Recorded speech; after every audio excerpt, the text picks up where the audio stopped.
In a world that glorifies instant gratification, moving slowly in love can feel like a radical, almost subversive act.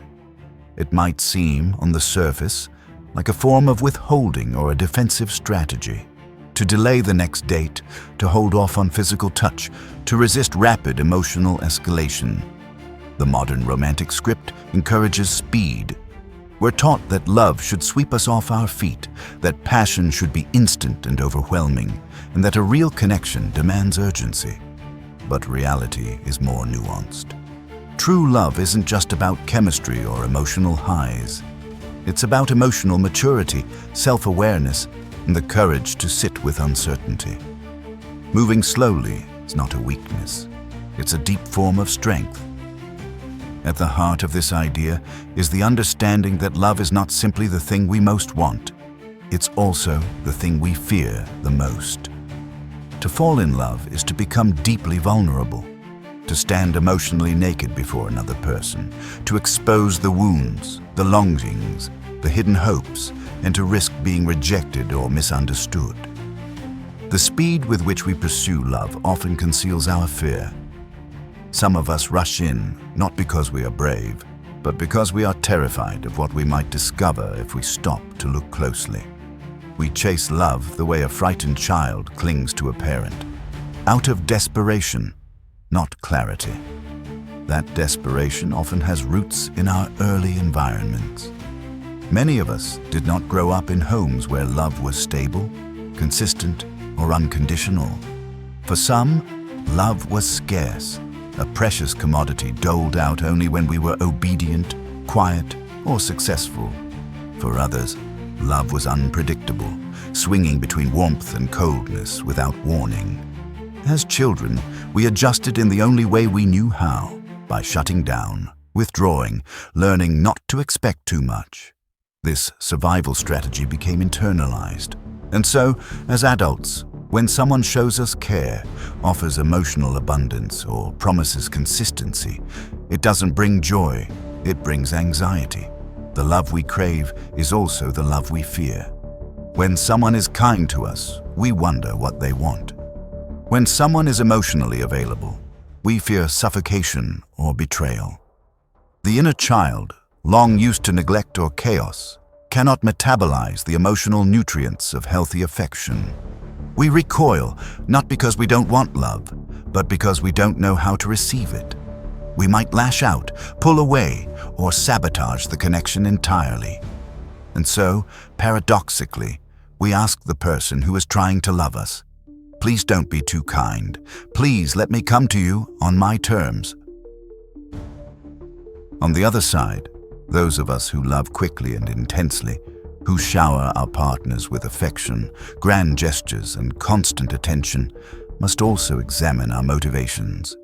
It may appear romantic, even noble, but often, beneath the surface, lies a deep insecurity.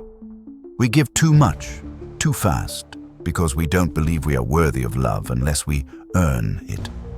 We fear abandonment so acutely that we try to preempt it by overwhelming the other person. We call this passion, but it may actually be panic.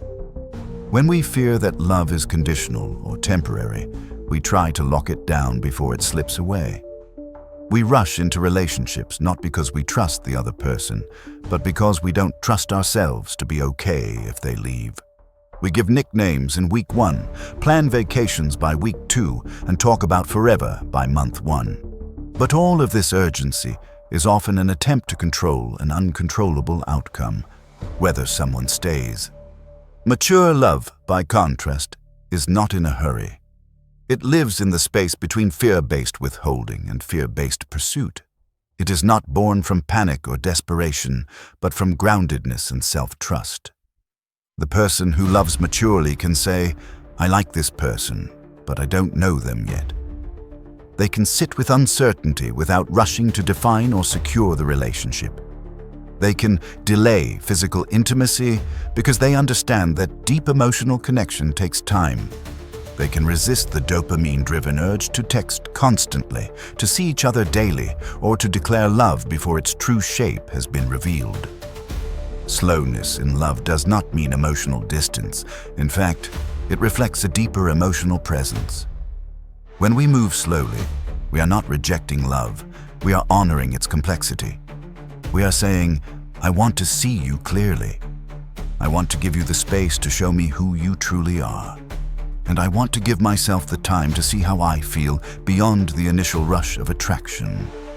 The courage to move slowly comes from a place of self-respect. It says, I know what I offer, and I don't need to convince you of my worth through urgency. I trust that the right connection will unfold in its own time and that I am not diminished by delay. This mindset is not easy, especially for those of us with abandonment wounds or anxious attachment styles. But it is essential if we want to build love that is sustainable, not just intoxicating. When we move slowly, we give ourselves the chance to notice red flags, to assess compatibility, and to determine whether our values align. We learn how the other person handles conflict, how they communicate, how they show up when things are hard. These insights cannot be rushed. Time is the great revealer of character, and only by giving love time can we ensure that it is rooted in reality, not fantasy. This isn't just about romantic relationships. Slowness is a principle that applies to all aspects of self-growth. Whether it's healing from trauma, developing emotional intelligence, or learning how to set boundaries, all of these require patience. We live in a culture that rewards speed, performance, and results. But emotional health is not a competition. It is a journey that unfolds at its own pace, guided by curiosity, compassion, and introspection. Taking love slowly allows us to reparent ourselves. It gives us the space to identify our patterns, to meet our fears with kindness, and to practice new ways of relating. It allows us to set the foundation for a relationship that isn't built on fantasy, but on mutual respect and emotional depth. And when we finally do say, I love you, it will not be an impulsive confession, but a considered truth. To those who fear that slowness will make them lose the other person, remember, what is meant for you will not require you to abandon yourself. If someone loses interest because you move with intention and care, they were not aligned with your deeper needs. Let them go. True connection thrives not on urgency, but on resonance. And to those who find themselves panicking at kindness, overwhelmed by love's generosity, take your time. It is okay to not know. It is okay to ask for space. The right person will not punish your need for patience. They will understand, and they will wait. In the end, love is not a sprint.